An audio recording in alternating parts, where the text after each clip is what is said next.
Dá o seu recado, você agora não está sozinho. Fernando Sérgio está aqui ao lado, no seu somzão ou no seu radinho. Se você está todo, conte agora com Fernando. Tudo é alegria e felicidade. Muito obrigado pela audiência. A meu ouvinte é um privilégio. Nosso sucesso é você com a gente aqui no show do Fernando Sérgio. Fernando Sérgio. Muito bom dia, gente querida. Bom dia, meu caro professor Isaías Nascimento. Bom dia, Oscar Berro. Bom dia, doutor Silvio Provenzano. Bom dia a todos os amigos que estão sintonizados com a gente no nosso programa no dia de hoje. Pois é, hoje uma sexta-feira. Olha, gente, o que tem feito de calor aqui no Rio de Janeiro não está no gibi, não é mesmo? E a gente haja ar-condicionado. Aí acaba de ser informado agora pelo nosso querido doutor Cícero Munhoz, uma notícia que não é das mais agradáveis. Bom dia, doutor Cícero.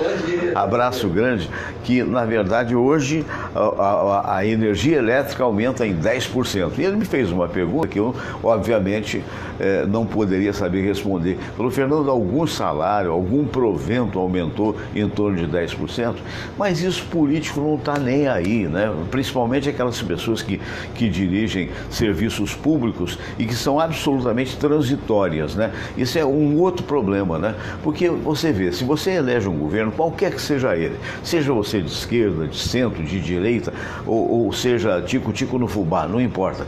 Você elege aquele governo, você imagina que aquelas pessoas, desde o início, deveriam estar ao longo de todo o governo. Primeiramente, que todo o governo tem que pensar, ao você dar um secretariado, dar um ministério, dar um cargo importante, na competência pessoas. Deus permita que daqui para frente seja tudo diferente. Mas daqui para trás foi um horror, não é? Porque você via agora ainda há pouco no governo do Temer, era ministro que saía, era ministro que entrava, era ministro sob suspeição, o próprio Temer sob suspeição, pode vir a ser, em termos futuros, julgado na justiça comum. E você, então, se você vai mais ainda para trás, minha Nossa Senhora, Deus permita, era um Deus nos acuda o governo da Dilma. Então, o que eu estou dizendo, mas isso não acontece só em governo federal, não. Isso acontece em governo estadual, até aqui. Não estou dizendo que vai acontecer no daqui para frente. Isso acontecia, ou acontece ainda, em governos municipais. Ontem eu fiquei sabendo que o prefeito de Belford Roxo teve sequestrado pela justiça, se o termo agora me foge, ou bloqueado, a palavra mais correta é essa, bloqueado em 10 milhões de patrimônio. Eu fico me perguntando, como é que um prefeito de Belford Roxo, a não ser que tenha recebido uma herança do tio Patinhas, por exemplo, aquele personagem do Walt Disney, como é que o cidadão pode acumular 10 milhões de reais? A esculhambação é tamanha, para você ter uma ideia. Bom dia, Mônica Grandinetti, minha prima querida, lá em Belo Horizonte. Bom dia, Mara Monteiro. Então, a esculhambação é tão grande, mas é tão grande, que você vê, por exemplo, prefeito de Niterói, o Neves, né? Esqueci o primeiro, né? Rodrigo Neves. O Rodrigo Neves, eu não conheço o Rodrigo Neves, é só apenas uma coincidência, porque eu tenho filhos que moram em Niterói, que já são adultos, emancipados e tal. Então eu me lembro, eu sou simpático à administração dele por um único objetivo. Quando eu ia para Itaipu, você tinha que subir aquela montanha, fazer uma volta. Ele fez um túnel lá, não sei como é que foi o processo e tal, maravilhoso. Hoje no Grande Rio, o túnel mais moderno que liga Charitas a Itaipu. Aí de repente a gente é surpreendido, e com político a gente não deve se surpreender, que o cidadão foi preso, né, porque suspeição de propina, etc. e tal. Alô para Alain Lemos, para o Nivaldo Adriano, para a Mara Monteiro. Mas aí, né, falei, poxa, que pena, né, mas o cara foi preso e tal. O cara ficou 3 meses na cadeia, ou quase 3 meses. Ontem saiu. Não estou dizendo que eu não sei se é culpado, se não é. O que eu estou dizendo é o seguinte: para você prender uma pessoa, você tem que ter certeza daquilo que está fazendo. Então você prende uma pessoa, é o judiciário que eu estou falando, prende em medida preventiva, essa pessoa fica 2 meses e meio para depois haver uma reunião de desembargadores e chegar à brilhante conclusão de que a coisa não é tão séria assim, que não justifica uma prisão. Ora, meu Deus, eu fico imaginando que se o cara for culpado, está até com uma sorte muito grande. Ele ficou 2 meses e meio, sei lá quanto, mas foi saído e vai tentar, né? Mas aí sim deveria ter sido preso e deveria ter ficado preso. Agora, se não é culpado, você já imaginou? Né? Eu, você, qualquer um, nós estamos aqui ou na nossa casa, na residência, no nosso trabalho, aí chega um aparato, vai lá, prende o cara, leva para a cadeia, para 2 meses e meio, os desembargadores dizem: não, mas peraí, isso aí foi um pouco exagerado. E os 2 meses e meio que o cara passou? Ah, não, mas ele entra na justiça. Entra na justiça e vai receber o aluguel social, entre aspas, igual aqueles caras do Morro do Bumba que até hoje não receberam. Sabe? Porque, infelizmente, a gente vive de falácia. A própria imprensa, com raras exceções, ela ajuda a situação. Quem é que lembra das vigas que foram roubadas? Você lembra? Hein? Cadê os 55 milhões do... Como é que é o nome? Do Gedel? Cadê o Gedel? Você se lembra? Não, porque o fato sobrepõe o outro, um sobrepõe o outro, que fez até com que ontem o doutor Luiz Aibinda, que estava aqui, dizendo: olha, 2019 já deu, né? Já podia passar para 2020, porque um monte de tragédia. Houve a tragédia da Mariana, até agora estão discutindo como é que indeniza, como é que não indeniza. Depois veio a tragédia do Brumadinho, repeteco, 2 anos depois da tragédia da Mariana.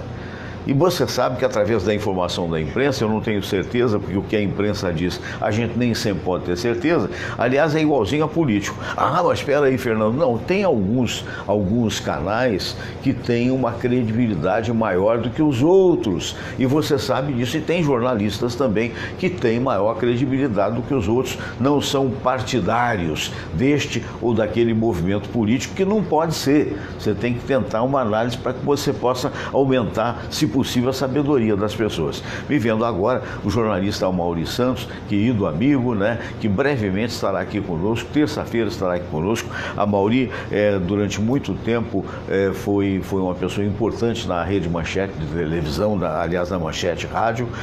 Posteriormente foi diretor da Rádio Globo e foi a pessoa que me guindou de volta para a Globo. Eu sou muito grato a ele, ainda que eu tenha ficado pouco tempo, porque veio uma proposta na época, nos idos de 98, para que eu fosse para a Rádio Tupi. E aí eu fui para a Rádio Tupi e lá fiquei. E fiquei muito feliz ao saber dessa trajetória desse amigo de tantos anos, que durante um bom período ficou sendo o superintendente da Rádio Nacional até bem pouco tempo atrás. Aí, o que acontece? Muda de governo, cai todo mundo. É um negócio louco, né? Continua o grande jornalista que mas infelizmente não está hoje mais nos quadros da Rádio Nacional. Então acho que o grande problema do país é a permanência das pessoas. Você não pode dar um cargo para um, é igual recentemente aconteceu com Pedro Cirilo.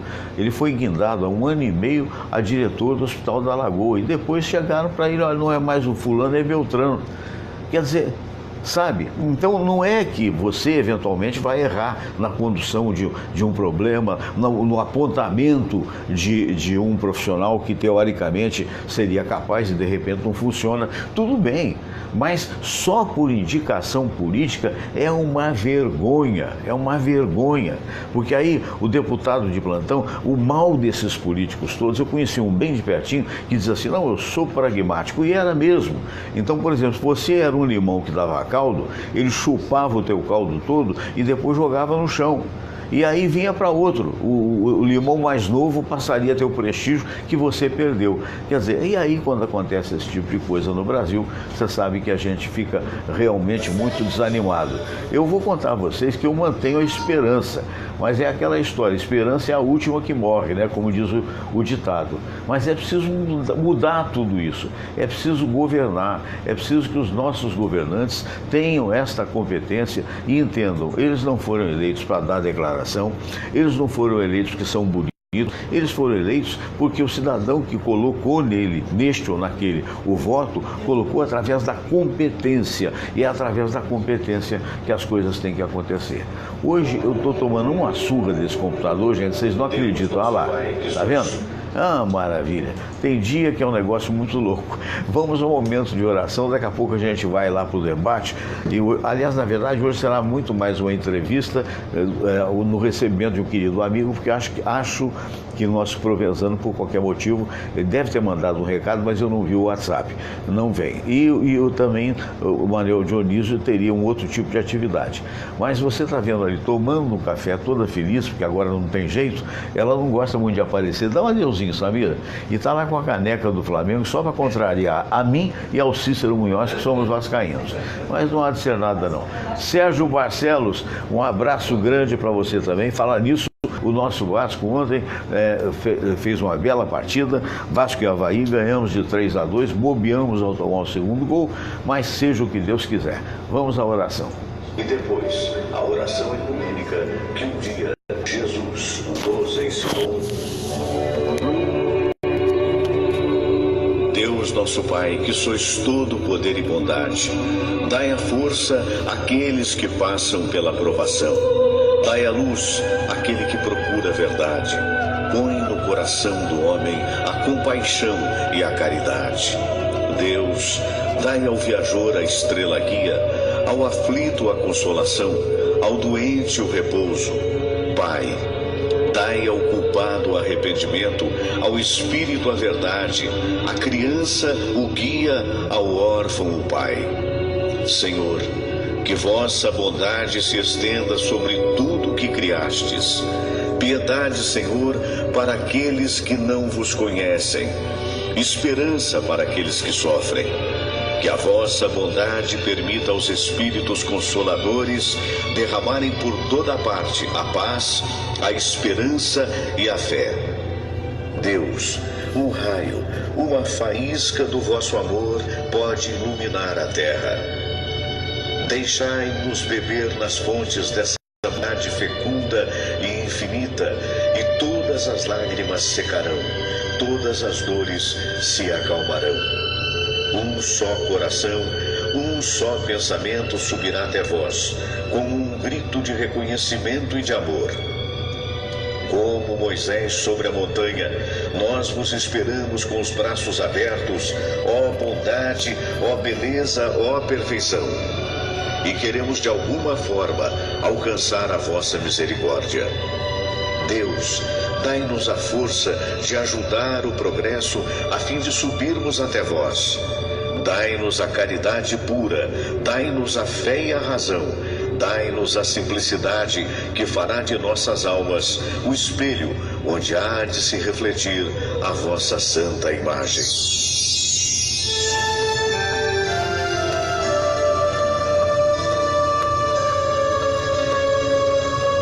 Pai nosso que estais nos céus, santificado seja o vosso nome. Venha a nós o vosso reino, seja feita a vossa vontade, assim na terra como no céu. O pão nosso de cada dia nos dai hoje. Perdoai, Senhor, as nossas ofensas, assim como nós perdoamos aqueles que nos ofenderam.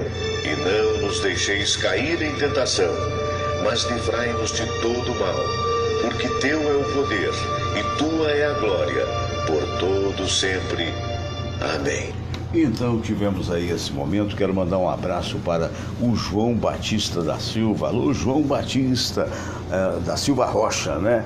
Ô, rapaz. Um alô também para o Hernani Sampaio, doutor Hernani Sampaio, oncologista do Hospital do INCA, o Instituto Nacional do Câncer, né?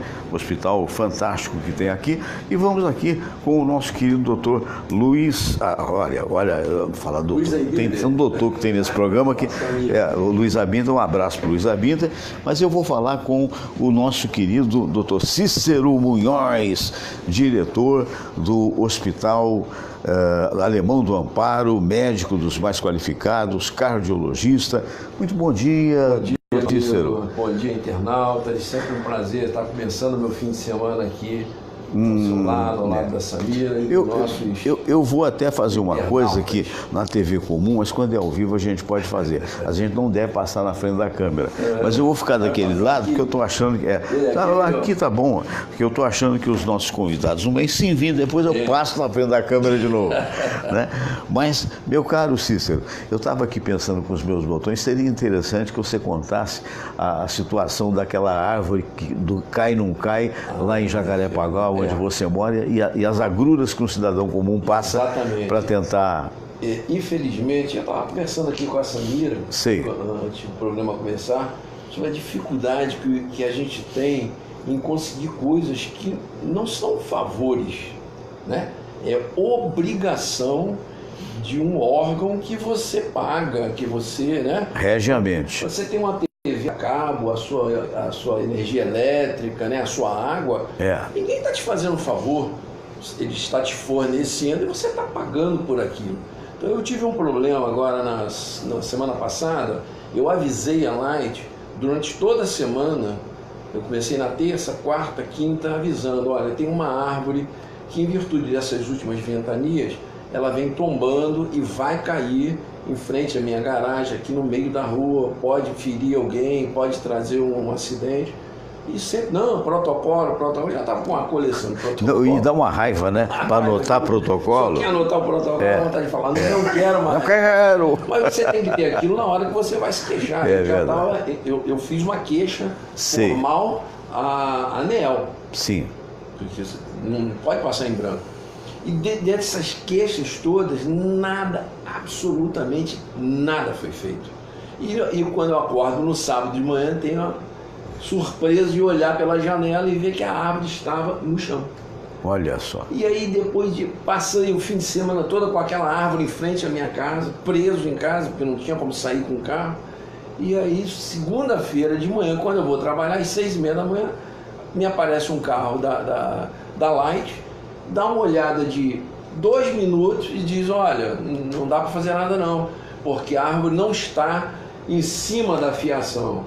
Mentira, tava. Tinha não a árvore toda, mas estava ali comprometido. Seu problema só pode ser resolvido pelo bombeiro. Olha o jogo de empurra. Meu Deus do céu. A minha esposa liga pro bombeiro. O bombeiro realmente é muito eficiente. 1h30 depois estava lá na porta lá de casa. Olhou e falou para minha esposa, olha... Primeiro a Light tem que desligar a rede. Desculpa, mas a árvore tem parte dela que está em comunicação com a rede elétrica, está molhada, e nós só podemos fazer isso com a energia elétrica desligada. Resumo da história, chama a Light de novo e a Light não vai. Quem resolveu o meu problema foi um vizinho nosso, que tem uma influência dele, o sobrinho dele trabalha chamado quem indicou. Ele ligou lá para a central da Light, falou com o sobrinho dele que estaria assumindo ao meio-dia. Quando foi 2h30, 3h da tarde, eles estavam lá na porta, constataram que realmente havia parte da árvore no fio e fizeram o serviço. Então eu te pergunto, para que esse tempo todo, por que o primeiro funcionário que foi lá não resolveu isso? Engraçado. É uma vontade, né? Você está contando uma história que parece um repeteco do que aconteceu aqui perto de casa. Aqui até falei. Caiu a árvore. Da aguaceiro e tal. Isso. Porque essas árvores todas não são podadas como deveriam ser, né? Aí fica o remendo. Você que é médico sabe que é mais importante, não é? Prevenir do que remediar. Exatamente. Né? Mas como eles não fazem a poda, ou não tem dinheiro para fazer a poda, que tem que pagar os como é que chama mesmo? Apadrinhado, né? Então você vai ver salários homéricos por aí, mas na verdade dinheiro para fazer, para administrar, não tem. Mas Fernando, aí caímos na mesma coisa que a gente fala sempre. Quantos anos a gente está aqui, né? 2 anos? Não, tem 2 anos. A gente sempre fala isso. 2 anos. E a gente que teve a oportunidade de ir em países da Europa, nos Estados Unidos, na América, né? Na América do Norte em geral, eles fazem uma coisa que é, primeiro, ter um órgão realmente que veja, por exemplo, essa área funcione de ecologia de maneira séria. Ou seja, tem gente capacitada, preparada para ver que aquela árvore ele já está numa situação de vida que tem que ser já está oca até. Ou seja, aquela raiz não tem mais vitalidade. Aquilo ali é uma prevenção. Tira. Mas o que um órgão hoje de fiscalização, de ecologia faz? Nada. Como você falou, são apadrinhados. Você não tem cargo? Vamos botar aqui no órgão de fiscalização. Primeiro, ele não sabe nada. O cara não tem história. Não tem história e não tem informação. Mas você é bonitão, aí você vai para o lugar. Você é filho do não sei quem. É do PSDB, é do PT. Aí você vai, escolhe com esse critério. Com esse critério. Então, isso, nós estamos citando aqui o problema da árvore. Você pode pegar esse exemplo muda. E exportar para todas as atividades. E como você colocou na abertura do programa, a gente, infelizmente, vive nesse país e continua vivendo de indicações disso, daquilo que ninguém resolve. Olha, você vê que são coisas absurdas, né? Eu vou falar de um amigo até que eu conheço, que eu tenho na relação de amizade, que até é um pastor da Assembleia de Deus, se não me falha a memória, que foi uma pessoa atuante na época da Transpetro, chegou a ser diretor financeiro da Transpetro, diretor administrativo, depois com o debacle do governo na época petista, mas ele não era petista, ele era indicado por técnica. Né? Esse senhor de quem eu estou falando é o Rubens Teixeira. A formação dele ninguém contesta. O cara foi do Exército, foi até capitão, a partir daí tornou-se político, é formado em engenharia nuclear pelo IME, é formado em direito e também tem uma terceira formação que agora me fugiu, Samira. Não, energia nuclear. E são três formações. E é uma pessoa lutadora pelo conhecimento que tive, até na ocasião apresentado que fui pelo Baltazar Salgado, esse que hoje é o presidente da fraternidade lá da comunicação, que se encontra lá no Novo Hotel. Mas o que eu quero dizer é o seguinte, então você pega um quadro desse, preparado e tal, e o Crivella assume o poder, e aí bota primeiro o Rubens como secretário de Conservação e Meio Ambiente. Uma pessoa que eu não sei se conhece o meio, mas você vai de convir que tem talvez até conhecesse, porque andou fazendo estradas pela Amazônia, quando militar e tal. Então, eu até estive com ele na ocasião, ele esteve aqui imbuído dessa função como secretário e tal. 3 meses depois, foi saído porque tinha uma indicação política. Então, foi um rapaz novo para o lugar dele, mas aí, como era aliado político do Crivella, foi colocado como presidente da Conlurb. Então, muito bem, então apareceu, foi presidente da Conlurb. Aí, por ele ter sido candidato, olha a burocracia, o candidato derrotado a deputado, o que acontece? Os vereadores se reuniram e tal, e criaram uma lei dizendo que quem foi candidato não podia presidir a Conlurb. Ele ficou 2 ou 3 meses na presidência da Conlurb, aí foi saído para a Secretaria de Transportes. A trajetória, né? E em um ano, a culpa não é dele, a culpa é de quem tem inconstância na indicação, no caso do prefeito. E aí, resultado, saiu para tentar ser candidato, teve uma boa votação, mas não conseguiu ser eleito. Quer dizer, aí você vê, num exemplo, né, que a gente sabe da competência, mas não sabe que a atuação privilegia a confusão feita na administração. Fernando, e você falou também na abertura do programa isso, e eu concluo isso tudo. Eu te contei uma história que eu vou preservar o direito de não dar detalhes, até porque é um convite que eu não aceitei. Certo, eu sei. Envolvia a gestão de um hospital público. Por quê? Aquilo que eu te falei, as pessoas bem intencionadas, que querem fazer um trabalho sério, elas não querem se enfiar nisso. E as bem intencionadas que tentam, se arrependem. Sim, até porque são defenestradas depois do Pedro. Um abraço para o Pedro. Que é um homem competente, um grande médico, muito querido. Médico não só na área técnica, como na área Você vê, ele é médico do CFZ, do Zico, amigo pessoal do Zico. Então, o que fizeram com ele? Levaram ele para um órgão que quem consegue administrar em um ano e melhorar alguma coisa em um ano? Eu acho que até em 4 a gente estava falando. Tem um ano que eu estou num hospital particular, que é muito menos complexo do que o hospital público. Né? É uma coisa muito mais independente. Agora que a gente está começando realmente a colher algum fruto do que foi plantado lá um ano atrás, como é que num serviço público é muito mais complicado? Alguém em um ano e meio vai resolver nada, e ainda deixa a pessoa, do ponto de vista de incentivo, sabe? O que eu fiz na minha vida durante um ano e meio? Fui para lá, tentei resolver, não resolvi nada. Olha como é que a moral desse profissional sai disso aí. Então, isso, infelizmente, eu não sei quanto tempo vai durar. Eu falei com a Samira que eu temo que isso ainda custe muito, essa mentalidade da administração brasileira sair disso aí. E isso aí impacta também no particular. Está falando de serviço público, mas acaba impactando também no particular, porque todas essas coisas absurdas que se fazem acabam afastando. Eu, por exemplo, hoje, se você perguntasse, você investiria hoje na área médica? Nunca, nem um centavo. E hoje eu estou fazendo um trabalho onde nem sou eu pessoa física, eu tenho uma empresa que assinou um contrato com uma outra empresa para fazer uma gestão. E tem um tempo, tem lá igual contrato de jogador, eu tenho um tempo.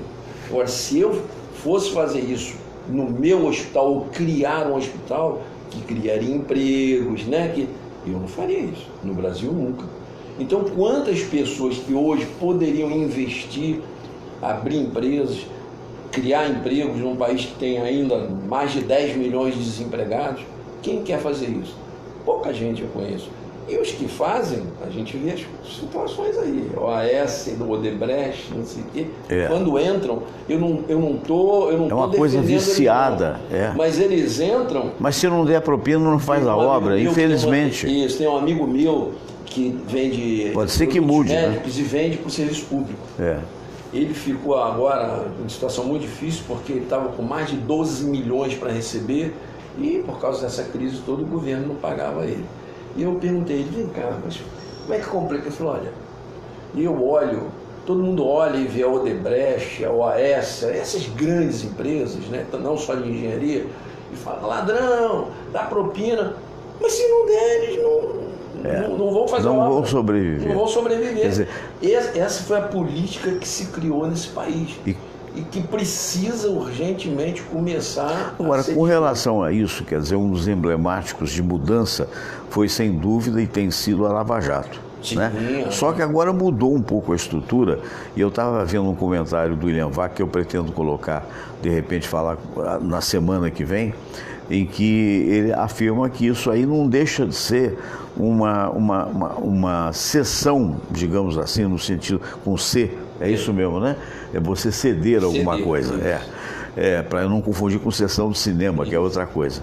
É uma cessão de poder ao judiciário, que de alguma forma apenas faz essa benesse. Quer dizer, ele acha que não vai prejudicar aquilo que está acontecendo, mas aquela lei votada e aprovada ontem, na realidade, visa mais uma vez, vamos falar no popular, puxar saco de juiz, estou errado? Eleitoral, por sinal. Por quê? Porque os políticos são eleitos através do voto que passa pela justiça eleitoral. Estou errado? O Moro falou uma coisa, eu não sei se o pessoal se ligou muito nisso. Eu acho o Moro, ele fala pouco. E quando ele fala coisas que a primeira... Pertinentes. Pertinentes, mas que nem todo mundo consegue captar a profundidade. Ele querendo ser educado, e falar uma palavra mais forte, ele disse o seguinte, essa mudança aí, colocando no TSE, Tribunal Superior Eleitoral, essa responsabilidade, eles não estão preparados no Brasil todo para fazer esse tipo de trabalho. Então é outro defeito do Brasil. Começa a dar atribuições a quem não tem competência ou condições materiais para resolver o problema. Isso na verdade é para quê? Confundir. Retardar. Fazem retardar, empurra para cá, aí daqui mais uns 2 anos, olha, não deu certo, vamos mudar de novo, e fica... Agora, a gente passou, começamos falando das árvores, do município, chegamos à esfera da justiça, agora voltando aqui para a esfera estadual, né? O que você acha? Houve houve, de repente, essa informação importante, né, da descoberta de um assassinato, referendada até pelo presidente Jair Bolsonaro, que disse que quer saber quem mandou matar, né?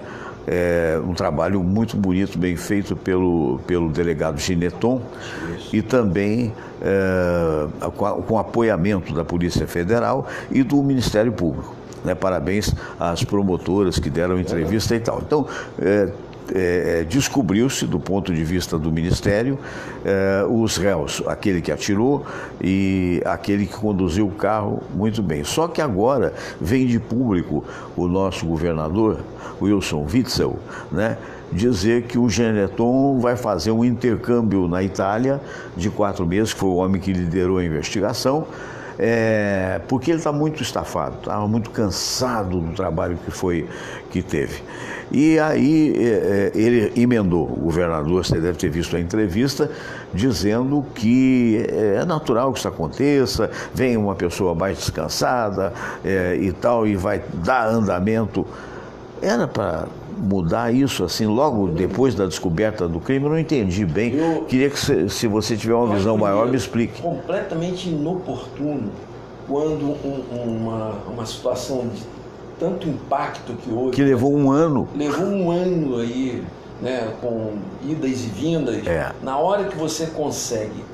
O caso não está resolvido. Não está. Mas já teve. Já está encaminhado. Resolveu coisa que um ano não tinha resolvido, já resolveu praticamente uma semana. Aí tira essa pessoa que estava à frente disso. É o que nós falamos. Uma outra função. Que seja o super-homem que vai assumir, ou o Batman, convenhamos. Não tem nenhum desculpe até a gozação, mas não é não. Intercâmbio que possa interferir nisso. E aí eu te pergunto, alguém perguntou da imprensa ao Gineton, fez uma entrevista e tocou nesse assunto? Não. Ninguém. Então fica E o Gineton talvez não tenha procurado para manter o emprego, né? Também tem essa coisa. Se bem que eu acho que delegado se não fizer besteira, fica a vida inteira, né? Não, é um servidor público. Servidor público. Mas de qualquer maneira, no mínimo, inoportuno, para não falar outras palavras mais fortes. Porque eu, sinceramente, para mim decepcionou um pouco, que eu via na figura do Witzel, eu confesso que eu votei nele, achei que era uma opção melhor para o Estado. Eu fiquei decepcionado porque eu achei que a linha de ação dele era um pouco diferente. E não praticar num momento desse, que é muito importante. Aí as pessoas falam, só se fala em Marielle. Não, peraí, vamos ser honestos. Que foi a coisa mais recente. E aconteceu com uma pessoa, pode acontecer com outra. Claro. Se você não dá um freio nisso, qualquer um de nós amanhã poderá ser vítima. Na internet, eu quero saber também quem matou o Celso Daniel. Todos nós queremos. Mas o que nós não queremos é que as coisas fiquem no esquecimento.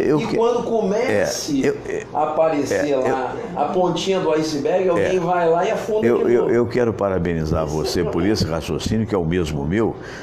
Porque o importante não é claro, ela era uma pessoa de visão pública, né? Eleita, né? E que qualquer um que estivesse nessa condição chamaria atenção. Claro. Né? Agora, o importante não é só por causa da família que merece saber quem e quem fez merece ser condenado. Mas o importante é atender a todos que estão sofrendo pela insegurança. Sem dúvida. Porque é uma vergonha você não saber, por exemplo, se era o próprio presidente Bolsonaro manifestou-se recentemente dizendo que não acredita que o cidadão que o esfaqueou seja só ele. Eu também não acredito. Seja só ele. Como também não acredito que já começaram a colocar a hipótese de que o tal matador, né, que esse sargento, ele é um extremista. Que extremista? Extremista. Não, já falaram outra coisa. Existe algo por trás, e nessas horas aparecem os psicólogos.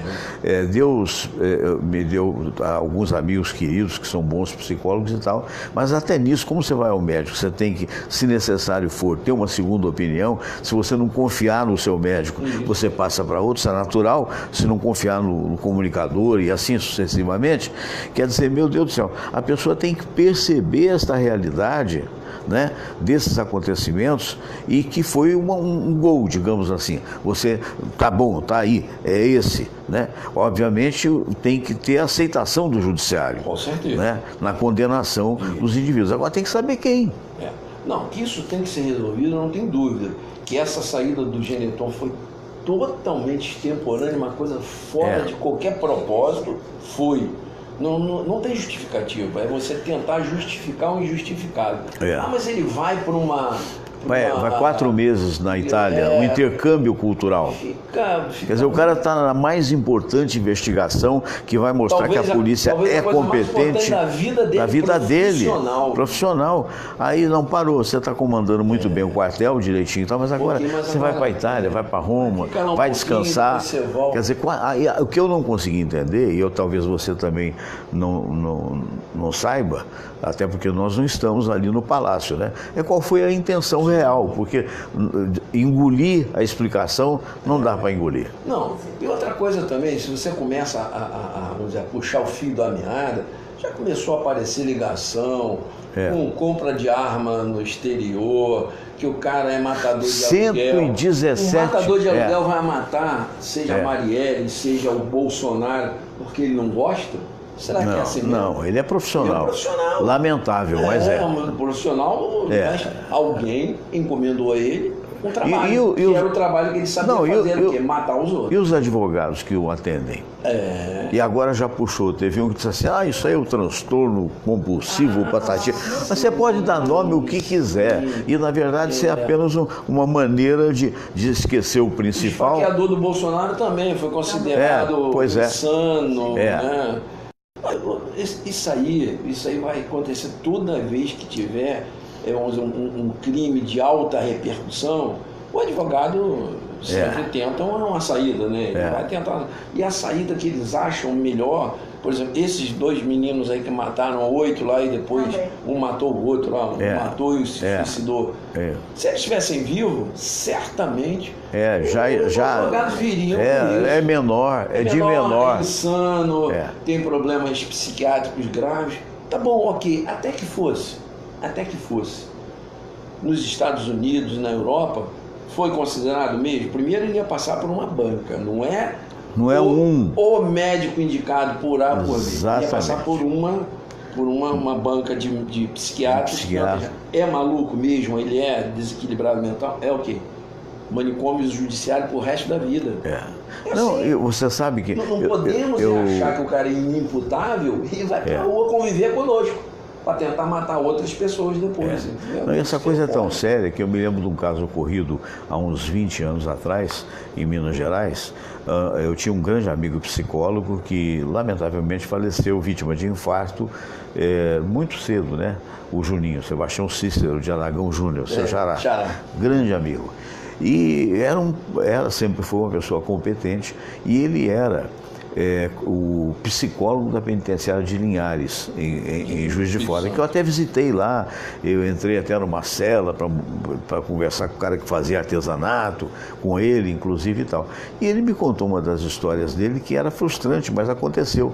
Ele tinha uma sala, né, e a função dele era analisar se nessas ocasiões emblemáticas, aniversário de pai, enterro de mãe, se podia sair ou não.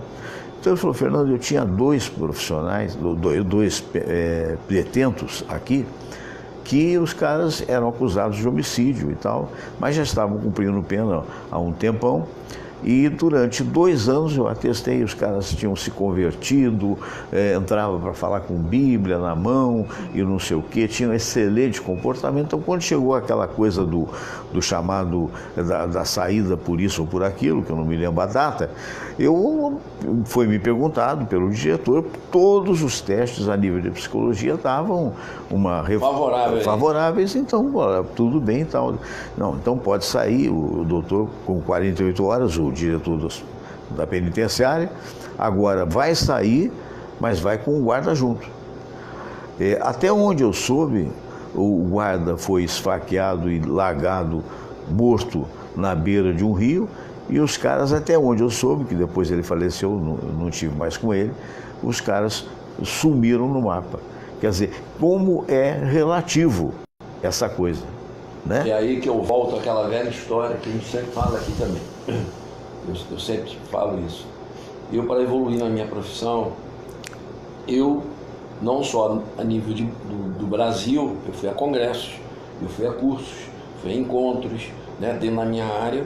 De cardiologia. De cardiologia, de hemodinâmica. Com que objetivo? O que tem de interessante, o que tem de bom que eu possa utilizar, claro, na minha profissão. Ferramentas, né? Ferramentas. Aí eu te pergunto, é difícil você ir nos países onde são modelos de população carcerária, na América do Norte, na Europa, e lá, como a gente faz aqui? Como é que é o sistema? Alguém sai daqui, nos Estados Unidos, raramente alguém tem liberdade temporária. Raríssimas vezes. É verdade. Quais os critérios que vocês usam? Será que os critérios deles não cabem aqui? Cabe. Sabe por quê? Com certeza. Porque eu acho que a personalidade é humana. Ela não é personalidade desta ou daquela nacionalidade. Ou do americano, não.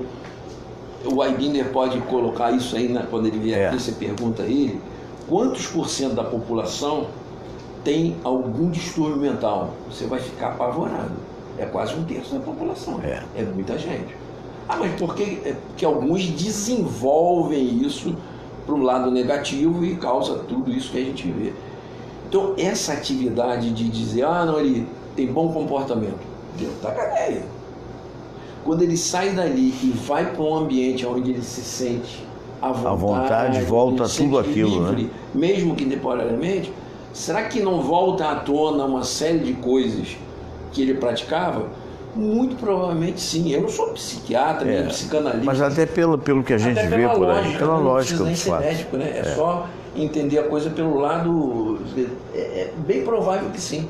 Então, isso eu acho que população carcerária no Brasil, prisão, sistema de liberação temporária, o Brasil tinha que ser humilde e aprender. E ser mais rigoroso, né? Aonde se faz, de que maneira se faz, dentro dos direitos humanos. Não adianta fazer isso que faz aqui. Odioso. Uma cela que tem que ter 10, tem 50. Isso aí não também só transforma as pessoas em feras. Exatamente. E só atiça mais o lado desequilibrado mental que aquela pessoa tem.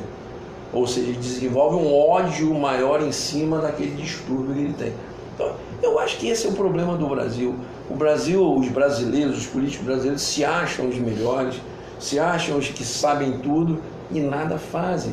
É isso que a gente precisa ter, humildade acima de tudo. Você vê uma cidade linda como aqui o Rio de Janeiro, linda, abençoada por Deus do ponto de vista geográfico e do povo que tem. A verdade é essa. Você pega, tem criminalidade lamentavelmente alta, nós todos estamos inseguros quanto a isso, mas na realidade você vê um povo dócil, um povo que recebe todo mundo de todos os lugares e que poderia e deveria e deverá ter, Deus permita um dia, uma administração correta, né? Então, mas para isso, é como você falou muito apropriadamente, tem que haver o rigor da lei. E não pode soltar o cara com um cesto de pena. Né? Concorda comigo? O cara é condenado a 30 anos, mas por bom comportamento, ele quando chegar a 3, 4 anos, ele sai porque teve... Ora, pelo amor de Deus... Né? Fernando, você vê como é que aqui é engraçado. O cara mata, estupra, tem uma porção de instâncias, né? A maioria nem preso é. Ele recorre antes de ser preso, depois recorre. O cara para de pagar a pensão alimentícia e está preso, junto com marginais. Eu não estou defendendo aqui e outra coisa, você sabe de uma outra? O problema é a desigualdade. Não sei se você sabe. Se ele for preso, né, passa 30 dias, se ele não pagar, ele é solto, não pode ser preso mais. Que lei é? E funciona o quê?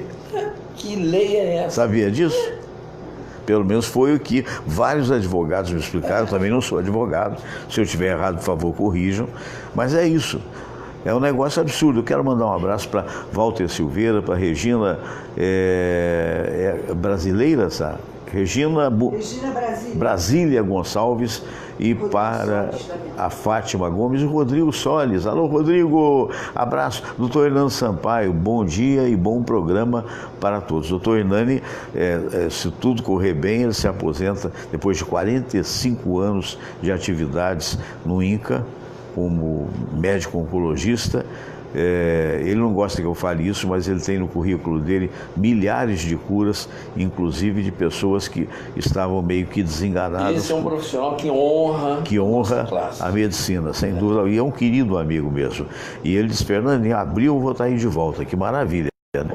Como estão os nossos profissionais médicos hoje, esses agora rapazes que estão saindo? Hoje tem uma pluralidade muito grande de escolas de medicina no Brasil. Você acha que os que saem hoje têm a mesma qualidade ou até maior qualidade dos que saíram ontem ou não? Ó, Fernando, às vezes eu não gosto de dizer que não tem a mesma qualidade, porque parece que a gente saudosismo, né? Ou então está criticando os jovens que estão chegando aí. O que me preocupa realmente não é o aluno, não é o formando de medicina. Que você, inclusive, foi professor universitário, professor né? de universidade há 17 anos. O que me preocupa realmente é que o ensino como um todo ele ficou muito prejudicado. E o que aconteceu? Houve uma proliferação enorme de instituições de ensino, que até agora algumas até estão fechando, né? Você vê, fechou a Gama Filho. A Gama Filho, que pena, né? Eu cheguei a palestrar na Gama Filho. Eu fui aluno da Gama Filho no meu curso de medicina do trabalho. Esse rapaz está vendo a gente também, meu Deus, de vez em quando dá uns brancos, daqui a pouco eu lembro, vai lá. A Gama Filho era uma estrutura. O Amauri Santos. Muito organizada. Bonita, grande, bem montada. Não resistiu a essas crises econômicas. Então, o que houve, na verdade, eu acho que foi uma desestruturação do ensino, desde a base. Nós estamos falando, chegando muito mais preocupado com a versão ideológica do que fundamental, né? A história que às vezes o Bolsonaro fala, nesse ponto eu discordo dele de uma opção de coisa, mas nesse ponto eu concordo com ele. Escola não pode ser misturada com política, com ideologia, não pode. Eu recebi um zap, eu não sei se você recebeu também, senão eu vou te passar. Um professor ensandecido em sala, com jovens pré-adolescentes, xingando o presidente das coisas, mas é um absurdo, é um fascista. E vou dizer mais, se eu pegar alguém falando bem dele aqui, eu vou tirar 3 pontos na próxima prova. Completamente errado, né? Completamente errado. Ele é pago para dar matéria, não para opinar. Você pode entender um professor ter esse tipo de direcionamento. Então eu acho que o grande problema hoje, seja nos formandos de medicina, de outras áreas de saúde, eles hoje sofrem muito do que vem lá de baixo, da má formação, entendeu? São pessoas que têm um conhecimento geral muito ruim. O cara, para ser médico, ele não tem que saber só medicina, ele tem que entender muita coisa que o ser humano como um todo, né? O ser humano, o comportamento, muita coisa que às vezes não tem nenhuma matéria dele na faculdade, mas é preciso que ele tenha um envolvimento. Eles são robotizados quase hoje. Você vê hoje o Brasil, que tinha evoluído na década de 60, uma parte de 70 também, e na parte de alfabetização, metade dos brasileiros são semi-alfabetizados. O que é semi-alfabeto? É um analfabeto funcional. Não são estimulados a ler. É o cara que assina o nome dele, lê, e olhe lá, né? Lê, não entende o que lê, e você vê que esses concursos agora, quando faz redação, é alarmante o número de zero, porque as pessoas escrevem frases que você fica lendo, lê 10 vezes e fala, peraí, o que ele quis falar com isso? Então, eles não têm o entendimento das coisas. Então, eu não vejo só na medicina, não. Profissionais, às vezes, se formam com grandes deficiências. De uma maneira geral, o ensino traz lá de baixo uma série de deficiências que, infelizmente, é igual uma bola de neve. Ela começa pequena lá em cima, vai rolando, quando chegar vai dar igual. Agora, aí cabe uma pergunta. Como modificar isso? É possível? É o que eu te falo. É a base. Nós precisamos de modificar a base e ter tempo. Muita gente está, até alguns eleitores mais apaixonados do Bolsonaro, eu sempre digo que paixão em futebol... Não pode haver, religião, não deve haver. Não combina, não dá certo. Então, esses apaixonados... Principalmente em política, né? Em clube ainda vai, né? Mas mesmo assim já dá briga de vez em quando. Envolve a nossa vida, a nossa sobrevivência, o desenvolvimento do país. É mais importante. Então, esses apaixonados acham que o Bolsonaro vai chegar e que vai resolver. Não vai. Não é assim. Se ele começar um trabalho, como ele diz que está começando, me parece que as informações que eu tenho são Tem coisas boas. A coisa ruim dele, na hora que ele começa a falar muito, vou botar alguma coisa na internet. Usa a experiência do Heleno, do general Heleno, do vice-presidente, né? Do Mourão, que né? Parece um cara bem mais centrado, né? Escute, eu acho que escutar, eu na minha vida... Escutar tem mais valia. 80% das vezes eu escuto, e 20% eu falo. Eu falo mais aqui no seu programa, mas eu escuto muito, até chegar a uma conclusão.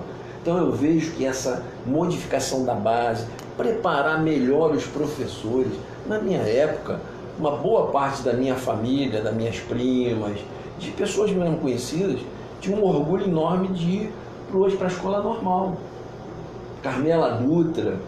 Hoje eu não vejo essas meninas pré-adolescentes, ninguém quer ser mais Eu professor. vivi essa época também. E era um status, né? Você entrava para a escola normal, poxa, era... Outro segundo, era um orgulho aquilo. De educação. Instituto de Educação. Tinha aquele uniforme, né? Branco e sainha plissada, né? Exatamente. Então, era a normalista linda, né? Não tem uma... saudosista. Mas é verdade, Os internautas aí mais jovens não acham esse cara é um velho que está com saudade de passar. Não, não estou. Eu estou com saudade da qualidade. Qualidade do ensino. E a qualidade começa quando a gente tem informação de bons professores. Eu sempre cito isso. Não sei se você já viu em alguns carros, em alguns órgãos públicos, assim, sem advogado não há justiça. Sem professor não há advogado, médico, engenheiro, não há ninguém. Não há. Então, é preciso que a gente invista na base. Vamos estimular, dar salários dignos, dar condições de trabalho para que mais jovens se interessem lá para ser professor. Não é ser só médico, não é só um médico, não é só um engenheiro que vai resolver o problema. Existe uma série de categorias de técnicos intermediárias que às vezes ganham mais até do que profissionais de terceiro grau. O meu primo, por exemplo, é técnico em área de eletrificação, trabalha numa grande empresa em Santa Cruz, FCC, se não me engano, Fábrica Carioca de Catalisadores. Ele ganha o dobro do que a maioria dos profissionais de terceiro grau. Terceiro grau, com engenheiros. Porque é competência. Isso aí é competência, é investir no profissional. Investir no professor é a única solução para a gente daqui a uma geração, não adianta... Talvez até mais, a gente realmente ter condição de ter um país mais organizado e com mais esperança para o futuro. Muito bem. O doutor Munhoz voou, né? Quando é bom, voa, né? Toda vez que o doutor Munhoz vem aqui, é realmente também uma felicidade para mim, né? E eu quero agradecer mais uma vez a sua presença, lembrar que o programa volta na segunda-feira e câmera e microfone para o amigo se despedir, mandar o alô que quiser. Hoje o programa foi bom porque foi muito diversificado, né? Falando sobre vários assuntos. É muito bom para a gente que assiste, né? Porque eu, quando não estou aqui, eu assisto também. Uma honra tê-lo como espectador. Fico feliz quando os assuntos, né? Eu gosto quando o Waibinger vem aqui. É verdade, Gelson. Voa longe, né? Um que não vem mais aqui, a gente precisa trazê-lo de novo. O Santoro. O Santoro, que o Santoro está cheio de aulas para dar e agora também está no Barbosa. Está no Barbosa e está dando também aula de oratória no CREMERGE. No CREMERGE. Ele disse comigo que... Um abraço aí, Santoro. Falou que professor de pré-vestibular. Nosso querido professor talentosíssimo, né? Naquela época usava cabelo comprido, né? O Santoro, ele não dava aula, ele fazia uma peça de teatro. Era um professor espetáculo. Espetacular. É verdade. Então, agradecer mais uma vez a oportunidade de estar aqui. Um grande abraço aos nossos internautas aí. O Hospital do Alemão Não Paro está à disposição dos nossos cirurgiões aí, não só médicos, como os bucomaxilofaciais, né? O hospital está numa fase bastante próspera lá, estamos conseguindo superar as dificuldades e Só entrar na internet e qualquer informação, estamos à disposição aí dos nossos colegas. É verdade, é uma beleza de hospital. Eu fui visitar o Dr. Cício lá, juntamente com a Samira, e ficamos encantados, principalmente com a limpeza, né? E também o atendimento. A Elisângela Nunes Rodrigues está mandando um abraço para todos nós. Obrigado, Elisângela. Bom dia para você também. Bom dia a todos, um bom fim de semana e até segunda-feira, se Deus quiser. Muita paz. Namastê.